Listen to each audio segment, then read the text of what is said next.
Hi, how are you? Nice to see you again here. Thank you for your coming today.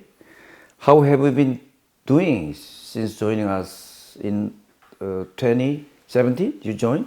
Mm-hmm. So, and how is your research going on? So I'm doing very well. So of course it was quite an adventure to come here and start a center from scratch. But in the last 3 years, I think we made some great progress and accomplishments. Received quite some recognition internationally.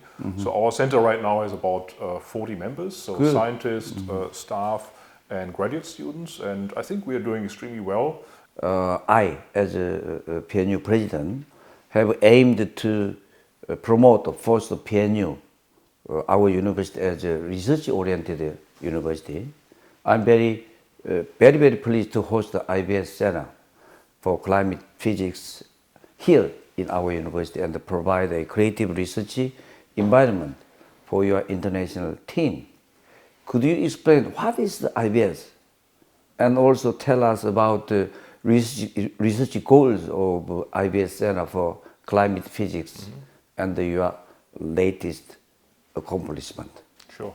So yeah, our center has one key goal, and that is to understand the climate system and how it responds to external forcings. So this could be forcings in the past, for example, volcanic eruptions, changes in Earth's astronomical configuration, but it also implies future climate change. So we are trying to understand past climate shifts as well as to improve our prediction of future climate change. And as part of this, we are also looking at sea level rise, the stability of the major ice sheets, ocean acidification, and many of these societally relevant questions. IBS means Institute for Basic Science. Yeah. So your center, basically you do basic research or not applied research? So we do basic research. We try to understand the basic functioning of our climate system. But at the same time, what we learn is societally relevant.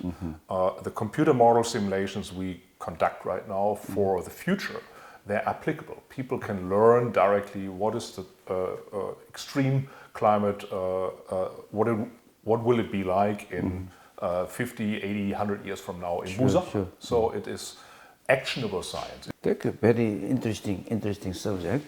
Yeah, IBS is a kind of collective research team consisting of globally well-known scientists, but there are usually there are two kinds of research type. One is a collective research like IBS run by you, and ERC Engineering Research Center and the GCRC Global the research core research center, which was run by myself. The second is individual research, right, which is done by the scientist, single scientist. Which type, collective or individual research, do you think is effective? I mean, more output can be produced.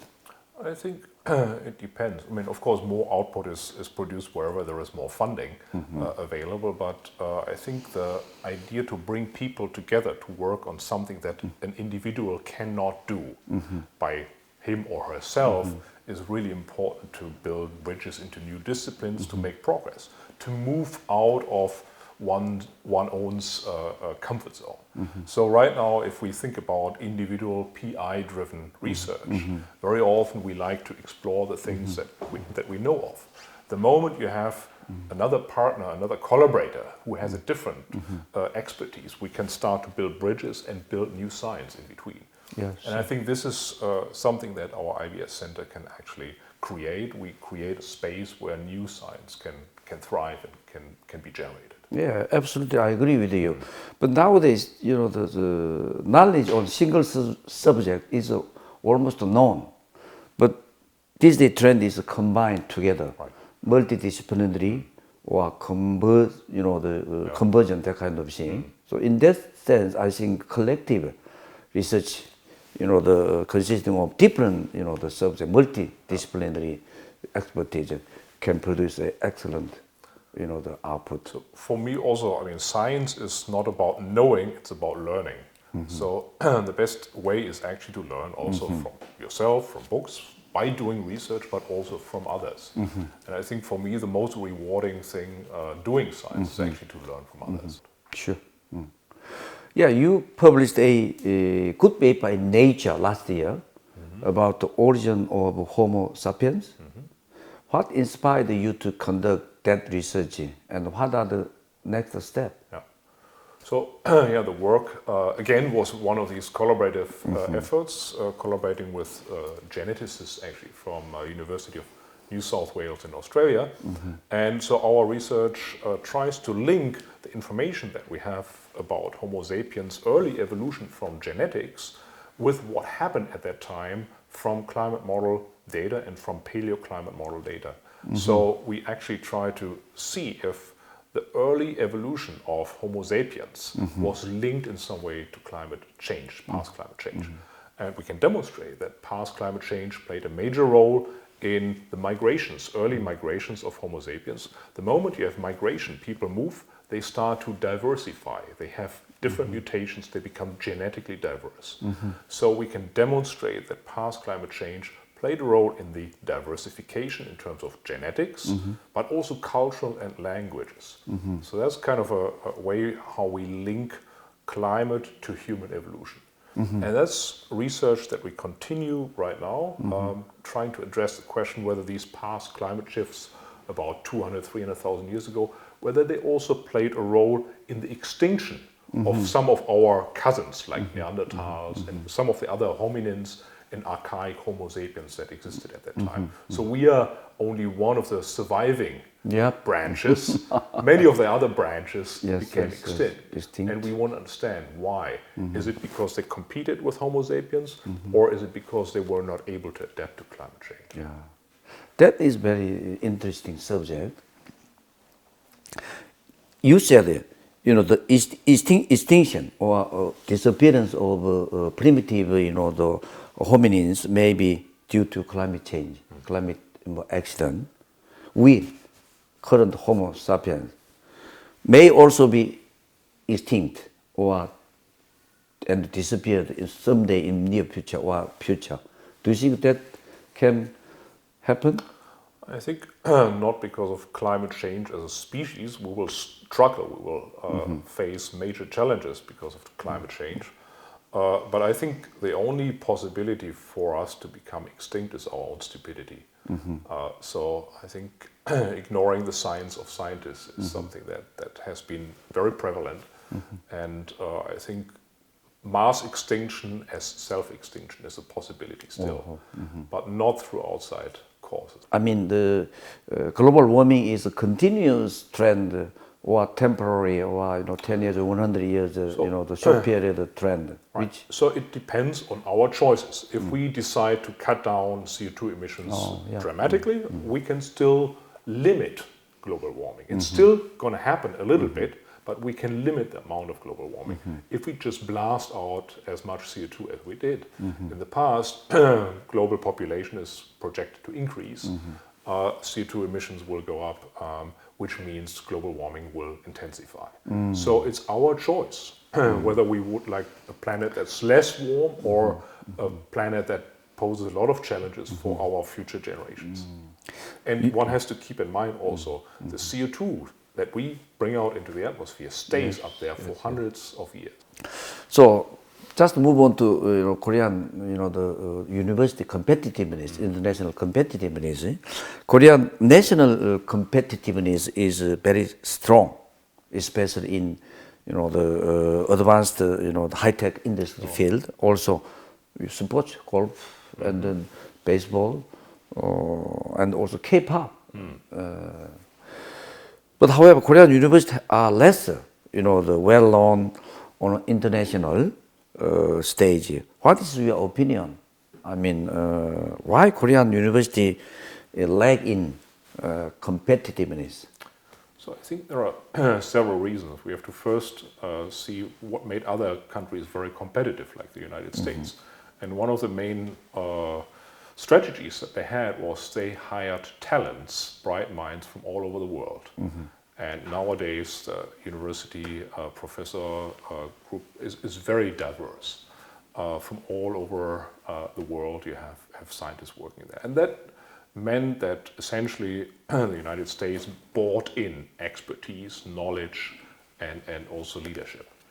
And the Korean academic community is relatively homogeneous. So I think a boost of fresh air from the outside, new perspectives, new ideas would be also something that could perhaps increase competitiveness. But there is a deeper reason which may be associated also with the education system in Korea in general. So Korean students, whether high school students or university students, in general, they have to learn for exams. They memorize and so on. There is no time to be creative. There is no time to develop critical thinking and explore. And so I think readjusting, having a paradigm shift in this, the goal of the education system is crucial. We want for competitiveness, we want scientific ideas that haven't been thought of before. That requires creative minds, that requires minds that are willing to explore.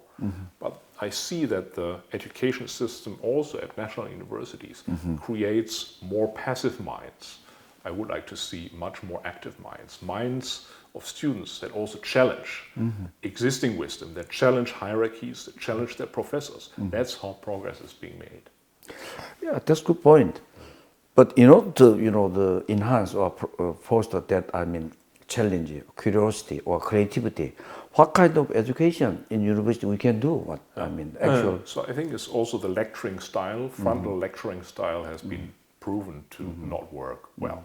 So it worked well maybe for a few hundred years in the past, but nowadays we have much more efficient teaching styles, group learning activities, essentially learning by doing.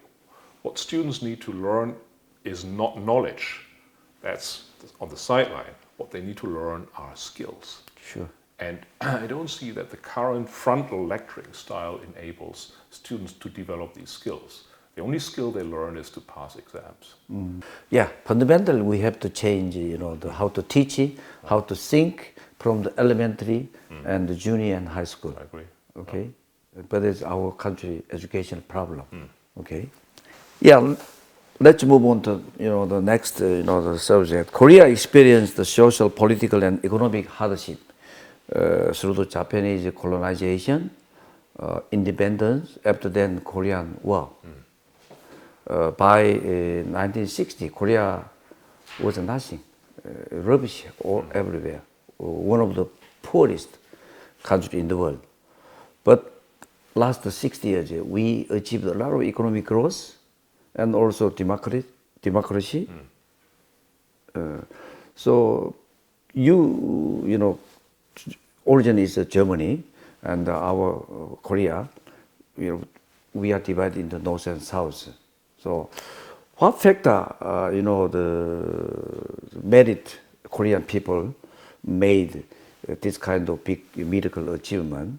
Do you think this we can sustainably achieve this growth continuously? So, it's indeed impressive to see that a country has emerged from being one of the poorest countries on our planet to one of the drivers of innovation worldwide. And I think it has something to do with the fact that the Korean public also feels like they act together and not as individuals. So that's a real strength as compared to many other industrialist countries where I think the self-serving aspect is much more pronounced. And also, I think there is a great pragmatism to get things done. So the mentality that existed maybe in the United States about 100 years ago, the can-do mentality, we can go for it, let's do it. And I think this is remarkable and it's a driving force for the economy. But the question is, can that be maintained? And I think there are lots of resources in Korea that have not been really tapped into. And just think about it. So Korea has one of the highest, best educated populations worldwide. But yet we have enormous gender inequity, which means that 50% of the population cannot women cannot live up to their full potential. No. They cannot really find the jobs that they deserve, given their education and so on. So I think essentially the country is running only on half steam because the innovation, the idea, and the minds of a lot of a large part of the society is not really able to grow, is not able to develop leadership. And that is, I think, for me, one of the resources that Korea has and one of the drivers for future competitiveness. Keeping the same style, maybe Korea will run out of steam at some point. Innovation, as we discussed before, but also economic growth. So empower women, I think, is a recipe for empowering the economy. Thank you. I have two daughters. Lady power is one of the key factors for Korean to keep sustainable growth. You mentioned. Okay, thank you. So, our country has recently been praised as an exemplary country in terms of its response to COVID-19 epidemic. What is your experience with the current situation, and how do you assess Korean effort to reduce the COVID-19 threat? I think it's true that Korea has gained international recognition and great respect for the handling of the COVID-19 crisis. I mean, so much that I would say the German strategy to fight COVID-19 is essentially adopted from Korea. So, and this is kind of remarkable, and I think it has really raised Korea in the recognition and awareness of the international community, which is good, and Korea should be proud of it, and Korea can capitalize on it because it has demonstrated leadership in a global crisis. So there are other global crises looming, which maybe also Korea can take much more responsibility and leadership to tackle, such as climate change, species diversity, air pollution, and so on. So I think Korea has now the drive to move on and show the world also what to do in terms of building up good democracies, building up outstanding healthcare systems. All the good things that Korea has could be infused into other countries that don't have these advantages. Good, thank you. So, would you like to share a message to our university students and the Busan citizens who are struggling with the COVID-19 pandemic? It's not over. I mean, our travel will be very different for months to come. Also, the economic downturn probably has not really started yet, because the export of Korea will be diminished tremendously if the world economy suffers. So I think that there will still be a big drop in economic growth to come.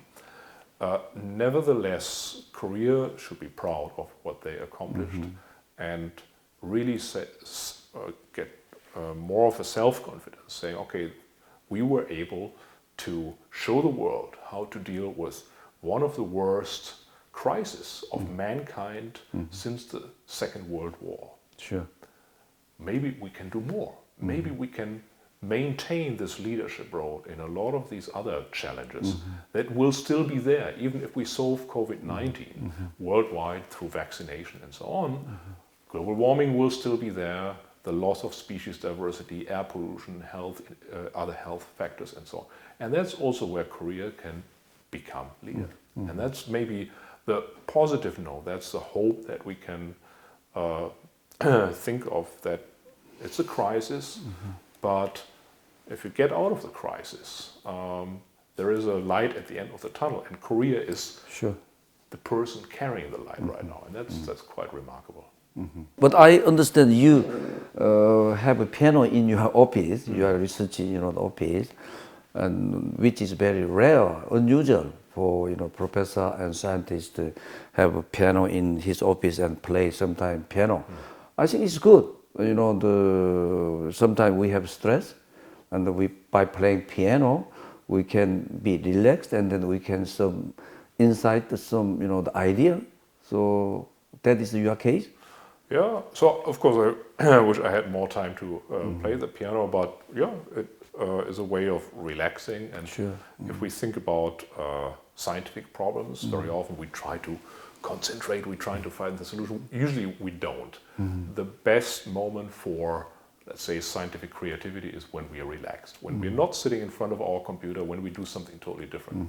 So that kind of works for me, and piano playing is one of the ways for me to calm down and relax. So definitely piano can lead your creativity. Oh yeah, I think there is a connection between music and science. Okay? Sure. Thank you. Thank you very much. Thank you.